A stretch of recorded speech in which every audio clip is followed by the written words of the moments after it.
Hello friends, now are watching स्टीफक channel. और आज के वीडियो में हम जनरल साइंस के 30 इंपॉर्टेंट क्वेश्चंस को कवर करने वाले हैं। और ये क्वेश्चन आपके कॉम्पिटिटिव एग्जाम्स, एसएससी, रेलवे और स्टेट लेवल एग्जाम्स के लिए काफ़ी इंपॉर्टेंट है। तो वीडियो को लास्ट तक जरूर देखिएगा। तो आइए वीडियो को स्टार्ट करते हैं। जैसा कि आप देख रहे हैं, आज का हमारा पहला क्वेश्चन, मानव शरीर की सबसे बड़ी ग्रंथि कौन सी है? तो मानव शरीर की सबसे बड़ी ग्रंथि कौन सी है? लीवर है। और लीवर में ही पित्तरस का निर्माण होता है। पित्तरस का निर्माण कहाँ होता है? लीवर में। और हिपैरिन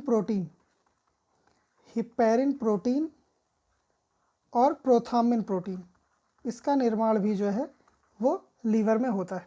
इसका काम भी देख लेते हैं। पित्त रस का निर्माण कहाँ होता है? लीवर में। लेकिन ये स्टोर कहाँ होता है?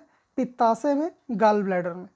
हिपैरिन प्रोटीन जो बनता है लीवर में, इसका काम होता है कि जो हमारी रक्त नलिकाएं हैं उसमें जो ब्लड फ्लो करता है, वो ब्लड जमे ना, उसके लिए हिपैरिन प्रोटीन काम आता है। प्रोथाम्बिन प्रोटीन का यूज़ होता है जब हमें चोट लग जाए और ब्लीडिंग जब हो रही हो, तो ब्लीडिंग को क्लॉट करने में, उसको रोकने के लिए, थक्का बनाने के लिए जो प्रोटीन यूज़ होता है वो प्रोथाम्बिन प्रोटीन यूज़ होता है। तो बढ़ते हैं नेक्स्ट क्वेश्चन की तरफ। और नेक्स्ट क्वेश्चन हमारा, प्रोटीन संश्लेषण की क्रिया कहाँ पर होती है? राइबोसोम पर। इसके लिए आरएनए जो है राइबोसोम के साथ मिल करके प्रोटीन संश्लेषण करता है, प्रोटीन बनाता है। इसके लिए आपको बता दें कि आरएनए का यहाँ पे full form ribose nucleic acid. और इस प्रोसेस को, आरएनए के साथ राइबोसोम मिलकर जो प्रोटीन बनाता है, इस प्रोसेस को कहते हैं ट्रांसक्रिप्शन। ये मोस्ट इंपॉर्टेंट है, याद रखिएगा। प्रोसेस कई बार पूछा गया है कि ट्रांसक्रिप्शन क्या है। तो ट्रांसक्रिप्शन प्रोटीन संश्लेषण की क्रिया है। बढ़ते हैं नेक्स्ट क्वेश्चन की तरफ। नेक्स्ट क्वेश्चन है, कोशिका का पावर हाउस किसे कहा जाता है? तो कोशिका का पावर हाउस कहा जाता है माइटोकॉन्ड्रिया को। इसकी खोज की थी सिविंडा ने, तो इस चीज़ को ध्यान में रखिएगा। बढ़ते हैं नेक्स्ट क्वेश्चन की तरफ। नेक्स्ट क्वेश्चन हमारा, बच्चों में क्वासिरकोर तथा मरासमस की बीमारी किस विटामिन की कमी के कारण होती है? तो वह विटामिन कौन सा है? प्रोटीन। प्रोटीन की कमी के कारण जो है बच्चों में क्वासिरकोर और मरासमस बीमारी होती है। बात प्रोटीन की आई है, तो प्रोटीन जो है ये 20 आवश्यक अमीनो अम्ल से मिलकर बना होता है। और अमीनो अम्ल के बीच जो बॉन्ड पाया जाता है वो बॉन्ड होता है पेप्टाइड बॉन्ड। पेप्टाइड बॉन्ड से ये एक दूसरे से जुड़े होते हैं। और हमारी बॉडी को 20 अमीनो अम्ल की आवश्यकता होती है, जिसमें 10 आवश्यक अमीनो अम्ल होते हैं और 10 जो है अनावश्यक अमीनो अम्ल होते हैं। और जो आवश्यक अमीनो अम्ल होते हैं इसे हमारा शरीर खाद्य पदार्थों से प्राप्त कर लेता है।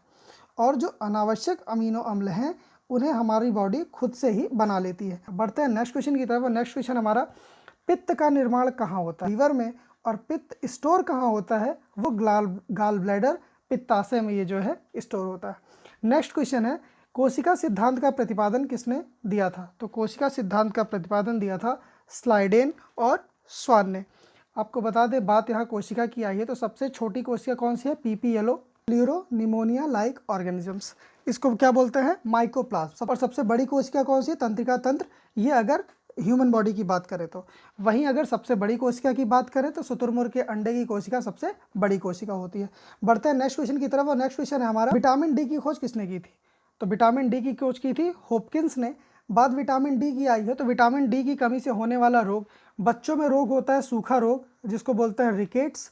और बड़ों में जो रोग होता है वो ऑस्टियो मलेशियो होता है। कौन सा? ऑस्टियो मलेशियो जो है बड़े में रोग होता है। बात है ये विटामिन डी की, तो विटामिन डी का रासायनिक नाम क्या होता है?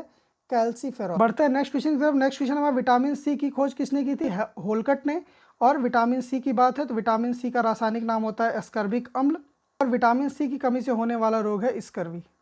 बढ़ते हैं नेक्स्ट क्वेश्चन की तरफ। नेक्स्ट क्वेश्चन है हमारा, मनुष्य के शरीर को कितने प्रकार की प्रोटीन की आवश्यकता होती है? तो कितने प्रकार की? 20 प्रकार के प्रोटीन की आवश्यकता होती है।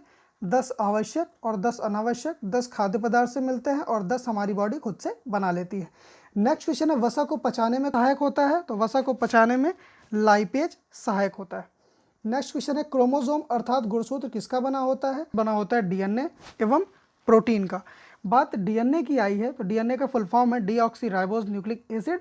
और डीएनए जो है एक तरीके का जेनेटिक मटेरियल है। और बात करें अगर डीएनए की, तो डीएनए से ही डीएनए का फॉर्मेशन होता है। इस प्रोसेस को, डीएनए से डीएनए का बनना ही कहलाता है डुप्लीकेशन।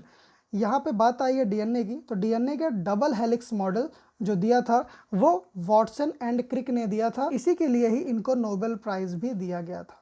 तो बढ़ते हैं नेक्स्ट क्वेश्चन की तरफ। और नेक्स्ट क्वेश्चन है हमारा, मानव शरीर की दूसरी सबसे बड़ी ग्रंथि कौन सी है? अग्नाशय, पैनक्रियाज मानव शरीर की दूसरी सबसे बड़ी ग्रंथि है।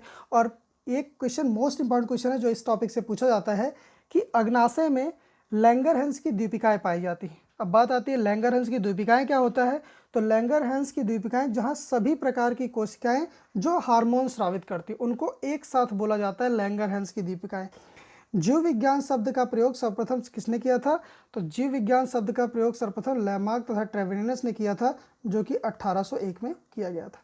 नेक्स्ट क्वेश्चन है, आत्महत्या की थैली किसे कहा जाता है। लाइसोसोम को। और क्यों कहा जाता है, क्योंकि लाइसोसोम एक थैली है, एक बैग है जिसमें एसिड भरा होता है, और ये जब फटता है तो इसके कारण जो है जिस सेल्स पे ये पड़ता है उन सेल की डेड हो जा वो सेल क्या होती है, डेड हो जाती हैं, तो इसीलिए उसको आत्महत्या की थैली कहा जाता है। नेक्स्ट क्वेश्चन है हमारा, प्रोटीन का सबसे पहले प्रयोग किसने किया था। तो किसने किया था, जे बर्जीलियस ने प्रोटीन का प्रयोग सबसे पहले किया था। नेक्स्ट क्वेश्चन है, शरीर का सबसे बड़ा अंग कौन सा है। यहाँ पे त्वचा देख लेते हैं। अगर बात करें सेंसरी ऑर्गन की तो सबसे बड़ा सेंसरी ऑर्गन है ये, और सबसे बड़ा मानव का सबसे बड़ा जो है एक्सक्रीटरी ऑर्गन भी है, उत्सर्जी अंग भी सबसे बड़ा है त्वचा। नेक्स्ट क्वेश्चन है, केंद्रक की खोज किसने की थी। केंद्रक की खोज की थी रॉबर्ट ब्राउन ने, और 1831 में की थी। और ये केंद्रक एक तरीके का सेल ऑर्गेनल है, और इसके चारों तरफ न्यूक्लियर मेम्ब्रेन आ जाता है। नेक्स्ट क्वेश्चन है, पचे हुए भोजन का अवशोषण कहाँ होता है। पचे हुए भोजन का अवशोषण होता है छोटी आंत में, वहीं जो जल होता है, जल का अवशोषण होता है बड़ी आंत में। जल का अवशोषण कहाँ होता है, बड़ी आंत में। बढ़ते हैं नेक्स्ट क्वेश्चन की तरफ, और नेक्स्ट क्वेश्चन है हमारा, प्रोटीन किसका बना होता है। तो प्रोटीन 20 अमीनो अम्ल से मिलके बना होता है। मनुष्य का वैज्ञानिक नाम क्या होता है, होमो सेपियंस मनुष्य का वैज्ञानिक नाम है। दूध से दही बनने में कौन सा बैक्टीरिया सहायक होता है, तो बैसिलस सहायक होता है। नेक्स्ट क्वेश्चन की तरफ बढ़ते हैं। नेक्स्ट क्वेश्चन है हमारा, किस अंग के कार्य न करने पर डायलिसिस किया जाता है। किडनी के। किडनी का काम क्या होता है, रक्त को छानना होता है, मतलब ब्लड को फिल्टर करने का काम किडनी का होता है, और ये जब काम नहीं करता है तो उस समय जो प्रोसेस किया जाता है उसका नाम है डायलिसिस। मनुष्य के मस्तिष्क का सबसे बड़ा भाग क्या होता है, प्रमस्तिष्क सेरेब्रम। कई बार एग्जाम में पूछा गया मनुष्य के मस्तिष्क सबसे बड़ा भाग क्या है, तो मनुष्य के मस्तिष्क का सबसे बड़ा भाग है सेरेब्रम। बढ़ते हैं नेक्स्ट क्वेश्चन की तरफ, और नेक्स्ट क्वेश्चन हमारा, वृद्धावस्था का अध्ययन। वृद्धावस्था का अध्ययन विज्ञान की किस शाखा के अंतर्गत किया जाता है, तो कौन सी शाखा है, जीरेंटोलॉजी। शरीर के रक्त की सफ़ेद कोशिकाओं का मुख्य कार्य क्या होता है। सफ़ेद कोशिका मतलब WBC। WBC white blood corpuscles, इनका मुख्य कार्य होता है शरीर को बीमारियों से बचाना, और इनका जो कार्यकाल होता है वो क्या होता है, 1 सप्ताह होता है। इनका कार्यकाल मतलब 1 सप्ताह बाद ये मर जाती हैं, और इनमें केंद्रक पाया जाता है। मोस्ट इंपॉर्टेंट है RBC, WBC और प्लेटलेट्स, जिसमें WBC ही है जिसमें केंद्रक पाया जाता है, तो इस चीज़ को ध्यान में रखिएगा। बढ़ते हैं नेक्स्ट क्वेश्चन की तरफ, और नेक्स्ट क्वेश्चन है हमारा, मानव शरीर के रक्त से अवांछनीय पदार्थों को पृथक करने का कार्य कौन सा अंग करता है, तो वह कौन सा अंग है, किडनी। किडनी का काम ब्लड को फिल्टर करना है। दूध का खट्टा होना किसके द्वारा होता है, तो दूध का खट्टा होना जीवाणुओं द्वारा होता है।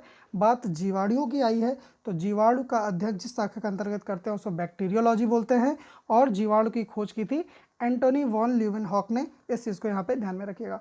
बढ़ते हैं नेक्स्ट क्वेश्चन की तरफ, और नेक्स्ट क्वेश्चन है हमारा, किस एक कोशिकीय शैवाल यूनिसेलुलर एल्गी का उपयोग अंतरिक्ष में खाद्य की समुचित पूर्ति के लिए किया जाता है। समुचित पूर्ति क्यों बोलते हैं इसको, इस चीज़ को भी देख लेते हैं। एक शैवाल है जिसका उपयोग अंतरिक्ष में समुचित पूर्ति के लिए किया जाता है।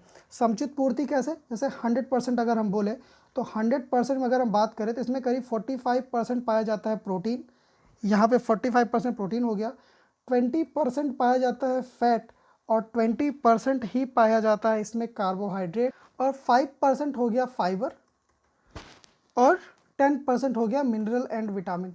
तो कुल मिला के ये हो गया 100%। इसीलिए इसको जो है समुचित खाद्य पदार्थ की पूर्ति के लिए यूज़ किया जाता है। नेक्स्ट क्वेश्चन है, द्रव्य की चौथी अवस्था क्या कहलाती है। द्रव्य की चौथी अवस्था प्लाज्मा कहलाती है। नेक्स्ट क्वेश्चन हमारा, भारत में 28 फरवरी को विज्ञान दिवस किस उपलक्ष्य में मनाया जाता है। CV रमन द्वारा रमन प्रभाव की खोज करने के दिन के उपलक्ष्य में जो है हम 28 फरवरी को विज्ञान दिवस के रूप में मनाते हैं। तो आज के वीडियो में इतना ही। आपको हमारा वीडियो कैसा लगा कमेंट में जरूर बताएं। तो मिलते हैं अगले वीडियो में, तब तक के लिए आप चैनल को लाइक करिए, शेयर करिए, सब्सक्राइब करिए, और सब्सक्राइब करते उसमें बेल आइकन जरूर प्रेस करिए, जिससे आने वाले वीडियोस के करंट नोटिफिकेशन आपको मिलते रहे। तो मिलते हैं अगले वीडियो में, तब तक के लिए धन्यवाद।